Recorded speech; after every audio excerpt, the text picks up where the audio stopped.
kulanti wacan oo wanaagsan dhageystayaal kuna soo dhawaada qaybtii 246aad ee barnaamijka tubta nabadda. toddobaadkan dhageystayaal waxaan barnaamijkeena ku eegi doonaa muhiimadda dulqaadka iyo tasaamixu ay ku leeyihiin nabad ku wada noolaanshaha iyo wadajirka bulshada. waxaa barnaamijka marti noogu ah Cabdiweli Xasan oo loo yaqaan Weli Xaashi oo ah aasaasaha ololaha cafis iyadoo sidoo kalena uu barnaamijka nagala qayb gali doono Axmed Cali Maxamuud Gacal oo ah hormuudka kulliyadda siyaasadda iyo culuumta bulshada ee jaamacadda Somali International University ee magaalada Muqdisho. waxaa barnaamijka idinla socodsiin doona Fadxi Maxamed Axmed iyo anigoo ah Cali Maxamed Guutaale. hase yeeshee dhageystayaal ka hor intaynaan gudagelin barnaamijkeena balan si kooban u eegno muhiimadda ballaaran ee dulqaadka iyo tasaamuxu ay ku dhex leeyihiin bulsho kasta oo meel ku wada nool. sanad walba marka la gaaro 16 bisha November waxaa adduunka oo dhan laga xusaa maalinta caalamiga ah ee dulqaadka ama tasaamuxa, waxaana muhiimadda maalintan ay tahay in la isku baraarujiyo waxtarka iyo qiimaha dulqaadku u leeyahay nabadda iyo isfahamka bulshooyinka adduunka oo dhan, iyo in sidoo kale la dhiirigeliyo shakhsiyaadka doorka muhiimka ah ku leh horumarinta arrimaha la xiriira dulqaadka iyo isjacaylka iyo dhowrista xuquuqda aadanaha. dulqaadka iyo isasaamaxaaddu waxaa kale oo ay gacan ka geystaan in ismaandhaafka iyo khilaafaadyada bulsho ee jira lagu xalliyo dariiq nabadeed iyo wadahadal halkii xoog la adeegsan lahaa. mahadsanid Guutaale. hase yeeshee aan ugu horeyn barnaamijkeena ku bilaabo Axmed Cali Maxamuud Gacal oo ah hormuudka kulliyadda siyaasadda iyo culuumta bulshada ee jaamacadda Somali International University ee magaalada Muqdisho, waxaana uu ugu horeyn ka jawaabayaa su'aal ku saabsan sababta ay muhiimka u tahay in dadka Soomaaliyeed ay noqdaan kuwa ku wada nool dhaqan ku salaysan dulqaad iyo rabshad la'aan.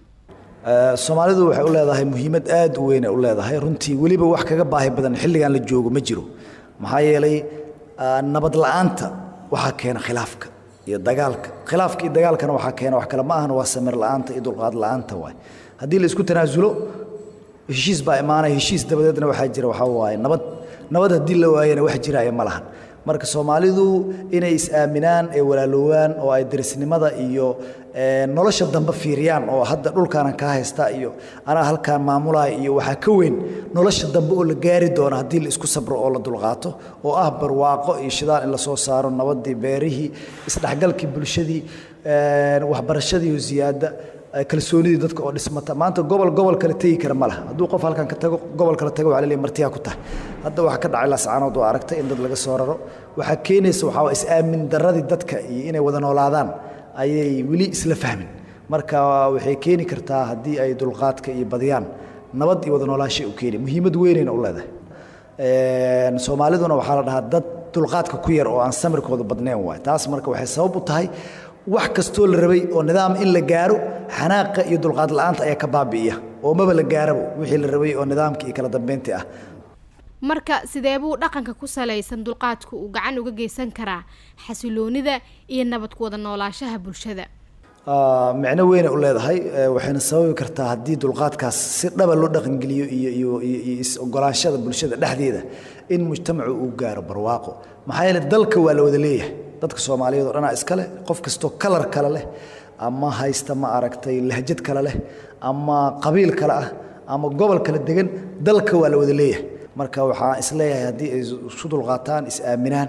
ay nabad ku wada noolaadaan waxay keeni kartaa in bulshada Soomaaliyeed horumar degdeg ay gaarto. maxaa yeelay hadda horumarka wax ka daahinayo waa khilaafka iyo is ogolaansho la'aanta. haddii la is ogolaado 10 sano waxaan aaminsanahay Soomaaliya inay noqon karto wadanka ugu weyn. Soomaaliya waxyaabo ugu waaweyn ee hadda haysta waxa waa khilaafka waay. taas marka waxay keenaysaa bulshada inay dib u dhacdo. haddii arintan dulqaadka iyo samirka lagu dadaalo horumar badan ayaa dhacay. ugu dambeyn sidee bulshada dhexdeeda loogu xoojin karaa dhaqan ku salaysan dulqaad? runtii waa mahadsan tahay. si bulshadu waxay leedahay wax loo yaqaano community center, waxay leedahay journalist ama network leedahay mujtamaca. meelaha ugu waaweyn ee la isleeyahay waa loo gudbin karaa waxa kamid ah xagga wacyigelinta ama in loo sameeyo awareness public awareness in loo sameeyo. masaajidada kale waa meel muhiim ah oo fariin loo gudbin karo. waxa loogu dhaxgelin karaa ama loogu horumarin karaa dulqaadka waa waxbarashada. dadka in wax la baro. waxay qofka duusan wax baran uusan wax fahmin ma dulqaadanayo. marka waxyaabaha ugu waaweyn oo isleeyahay waxaa waaye in waxbarashada midda tooska iyo midda dadbanba oo formal iyo non formal education in dadka la baro oo wacyi la sameeyo baahinta waxbarashada walaalnimada jaceylka in la baro waxa uu yahay qabiilka isku dulqaad la'aanta kala fikirka dadku iyagoo kala fikira haddana dadka Soomaaliyeed waxaa la dhahaa iskuma dulqaataan oo kala fikira leeyahay qofka ka fikir duwan ama waa inaad dishaa ama inaad la dagaalantaa ayuu aaminsan yahay taas marka waxay keenaysaa in bulshada ay kala sii dido marka waa in la baraa iyadoo la kala fikir duwan yahay haddana in la wada noolaado taas waa waxyaabaha ay ka hadashay UNESCO ama cultural diversity-ga ama multiculturalism in la baro Soomaalida oo ay is aqbalaan aad buu u mahadsan yahay kaasina dhegeystayaal waxa uu ahaa Axmed Cali Maxamuud Gacal oo ah hormuudka kuliyadda siyaasadda iyo culuumta bulshada ee jaamacadda Somali International University oo nagala qayb galayay barnaamijka Tubta Nabadda markana dhegeystayaal aan fursad siino qaar ka mid ah dadweynaha Soomaaliyeed oo nala wadaagaya aragtidooda ku aadan muhiimadda dulqaadku u leeyahay nabad ku wada noolaanshaha bulshada magacayga waa Jibriil Jaamac Rafle dadkana isku dulqaataan inay kala aragti duwan yihiin oo qof walba qof kale lagu tixgeliyo aragtidiisa horta waa qodob muhiim ah waa sida lagu heli karo oo isleeyahay waxa weeye xiraadka bulshada oo soo kabco oo kor u soo kaco taasoo ina abuuri karaan dadka hormuudka u ah bulshada sida aqoonyahanka culimada dhaqanka iyo hogaamiyaasha siyaasadeed ee dadku leeyihiin dadka in lagu sameeyo arrinkaas in la tuso biseelka wuxuu yahay in la baro markay ka arkaan dadkooda elite-ka markay ka arkaan qaabka biseelka ay muujinayaan bulshadu way sameyn kartaa oo way ku dayan kartaa sidaas lagu heli karaa midda kalena oo aan isdhihi karo waxa weeye leadership-ka ay muujinayaan dadkaasi inay mar walba dhiirigeliyaan qofka kale aragtidiisa in lagu tixgeliyo inaysan ahayn aragti ku salaysan nacayb ama aragti ku salaysan danin jeclays inaysan jirin oo qof walba waxyaabaha xaqiiqada si uu arko inuu u tixgeliyo marka hogaamin wanaag ay sameeyaan dadka elite-ka bulshada u ah ayaa lagu heli karaa baan qabaa aniga magacaygu Cabdinaafi Maxamed Xalane haddaan isku dayo fikirkayga aniga waxaan isleeyahay karaa waa in Soomaali ay u midowdo oo ay ka baxdo fikirkan qabyaaladda iyo waxyaalahaas ayna madaxduna dadka ay fikirkooda ay ku culaadin dadka xilalka qabanaya Soomaaliyeed markuu nin kasta uu ka fikir duwan yahay waa inaan lagu culaadin oo nin kasta oo mas'uul ah qof kasta oo ka fikir duwan uu aqbalo uu ogolaado marka saas ay la taani aad bay u mahadsan yihiin kuwaasina waxay ahaayeen qaar ka mid ah dadweynaha Soomaaliyeed oo fikirkooda nala wadaagayay markana dhegeystayaal aanu gudubno wali xaashi oo ah aasaasaha ololaha cafis waxaana aan ugu horeyn weydiinay su'aal ku saabsan sida dulqaadku uu gacan uga geysan karo yareynta amaba ka hortagga colaadaha bulsho anaga cafiska markaan ka shaqeynayna waxaan ku ogaanay 4 qodob oo aad muhiim ugu ah ummadda Soomaalida inay ku heshiiyaan oo ay dib ugu laabtaan nabadii ugu laabtaan ama nabad u sameeyaan kow horta waxa waaye waa qirasho qofku inuu qirto qofka kale u qirto dhibkii uu geystay labo waxa waaye waa tanasul oo qofkii inuu qofkii kale u tanasulo ama qofka loo qiranayo ha ahaado ama wax qiranaya ha ahaado ka qiranaye saddex waa in ay jirtaa labada qof ama labada bulsho meel ay wada hiigsanayaan oo nal u baxaya oo ay leeyihiin okay hadda taas ka heshiinay isu qiranay isu marxabaynay taa xageen marka u soconnaa marka waddanka ma wada dhisanaa halkaas ma wada aadnaa saas ma u wada qabsanaa taa marka qirashada iyo tanasulku wuxuu keenayaa inaan dhibkii dib loogu laaban si marka waxaa looga hortegayaa dhibkii uusan haddana u imaanin labadaas group ama labadaas qof midda afraad oo ugu sii muhiimsan waxa waaye marka waa runta iyo daacadnimada lama xallin karo khilaafaad aan run iyo daacadnimo wadan waana midaan ka shaqeynayna 7 sano la soo dhaafay macnaha qofka inuu xor u ahaado fikirkiisa aysan mar kasta ahayn dhibaato adiga kugu socota haddii qofkaas uu fikirkiisa kuu soo bandhigo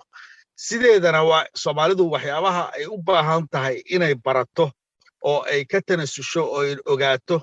fikirka ka duwan qofka ka duwan fikirkiisu adiga ayuu wax ku bari karaa oo markaas waxa imaan kara fikirro tiro badan oo kala duwan waxa ka soo dhex bixi kara fikir wanaagsan macnaha dadku markay kala fikir duwan yihiin oo shan qodob hadday hor taallo oo 4 qodob ay ku kala fikir duwan yihiin hal qodobna isku raacsan yihiin adduunyada waxaa la sameeyaa 4taas qodob inta loo kaadiyo oo hoos loo dhigo ayaa halka qodob la iska raacsan yahay laga wada shaqeeyaa markaasaa 4tii qodob haddana dib loogu laabtaa si degan oo isqaymayn leh ayaa dib loogu laabtaa annaga xoogaa dhaqankaas waxaad moodaa weli ma aanaan gaarin oo markii annaga 5 qodob ayna hoos yaallaan 4 qodobna aan isku raacno hal qodobna na hor taagan yahay oon isku diidon ku kala fikir duwanaano badanaa soomaalida halka qodob ay ku kala tagaan ayagoon 4tii qodob ay isku raacsanaayeen ka wada shaqaynin marka waxa waaye waa dhaqan ahaan in dadka laga wacyigeliyo la isu diyaariyo waaye fikirka qofka kaa duwanad ku qiimaysa waa saldhigga nabadda cabdiweli marka ururkiinu muxuu ka qabtaa in dadka Soomaaliyeed lagu faafiyo dhaqanka ku salaysan dulqaadka iyo iscafiska aad iyo aad maasa barnaamijkan cafis waxaan oo ka shaqeeyaa horta waxa waaye waa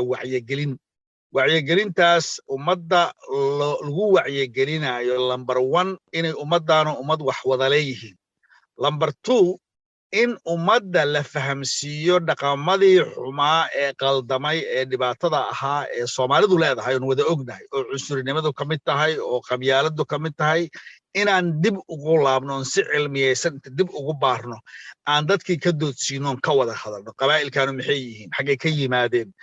dadkan la yaso la leeyahay waa adariska sababta loo yeesaa maxay tahay maxaa keenay qof Soomaaliyeed inaan cunsuriyeyno waxaasoo dhan waa wax u baahan dhaqan dib u celintii oo dib in looga fakaro dhaqanka aan leenahay midda ka sii muhiimsan waxa waaye dadka Soomaaliyeed ee dhibaatada isu geystay ee intaas oo sano is soo leeynayay inay helaan platform ama meel ay ku qaras baxaan oo storygooda ay nugula wadaagaan oo aan annaguna focuskeenu yahay qof Soomaaliyeed ee qof kale cafinaya qof Soomaaliyeed ee nabadda ka shaqeynaya qof Soomaaliyeed ee dibkii ka hortagaya waxyaabahaas inaan ku badino meeriyada oo aan ka hadalno ayaduna waa mid aad iyo aad muhiim u ah midda afaraad oo ugu muhiimsan oo haddana aan mahadintaba ka dhawaajino oo ka qaybsan yahay barnaamijka masalka ku hayo waxa waaye waa run sheeg waxa waaye waa qirasho waxa waaye waa wax maarta tanasul intaasoo dhanana dadka ku gubaabinayna micnaheedu waxa waaye in ereygan iscafinta inuu noqdo erey ku dhex faafa bulshada oo meeshii la isugu yimaado baad arkayso madaxdii ay leeyihiin iscafino dadkii ay leeyihiin iscafino marka waxa waaye waxay u baahan tahay ummaddaanu in la jiheeyo oo wanaagii iyo dib u heshiisiintii iyo Soomaalinimadii lagu jiheeyo ayay u baahan tahay taasaan anagu ka shaqeynaa aad buu u mahadsan yahay kaasina dhageystayaal waxa uu ahaa Cabdiweli Xaashi oo ah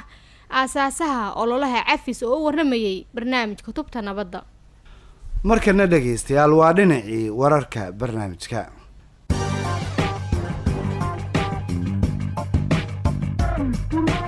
safaaradda Mareykanka ee Soomaaliya ayaa hadal qoraal ah oo ay soo dhigtay barteeda Twitter-ka waxa ay ku boorisay hogaamiyaasha Soomaaliya inay si dhaqso ah u soo dhameystiraan doorashooyinka golaha shacabka. Safaaradda Mareykanku waxa ay sheegtay in tallaabadaasi ay wax badan ka tarayso ka jawaabista baahida dadka Soomaaliyeed.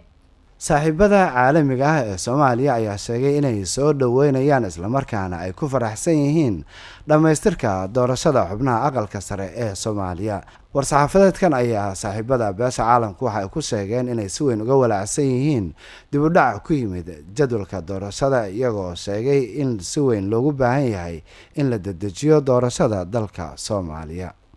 waa tahay dhegeystayaal markana anagoo soo gaarnay qaybihii dambe ee barnaamijkeena bal aan u weecanno dhinacii maaweelada aan wada dhageysanno heestii xaqdhowr oo uu noogu luuqeeyo fanaanka CD Cali Winkey.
samaato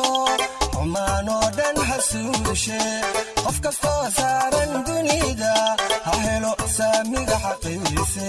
ha noqon keligiisu waa tahay dhegaystayaal waxaan filayaa inaad si weyn uga hesheen heeskaasi macaan ee uu inoogu luuqeynayay fanaanka CD Cali Winkey waxaana intaas noogu dhammaaday barnaamijkeennii tubta nabadda oo ay mar kale maanta halkan idinkala socodsiinayeen Cali Maxamed Guutaale iyo anigoo Fatxi Maxamed Axmed fadlan noo soo gudbiya aragtiyadiina adinkoo noogu soo hagaajin kara barta aan ku leenahay Facebook oo ciwaankeenuna yahay tubta nabadda hase yeeshee waxaad hadda u diyaar garowdaan qaybtii u dambeysay barnaamijka oo ah qaybtii qadadka taleefanada adinkoo naga soo wici kara taleefan nambarada idaacadaha aad barnaamijkan ka dhageysanaysaan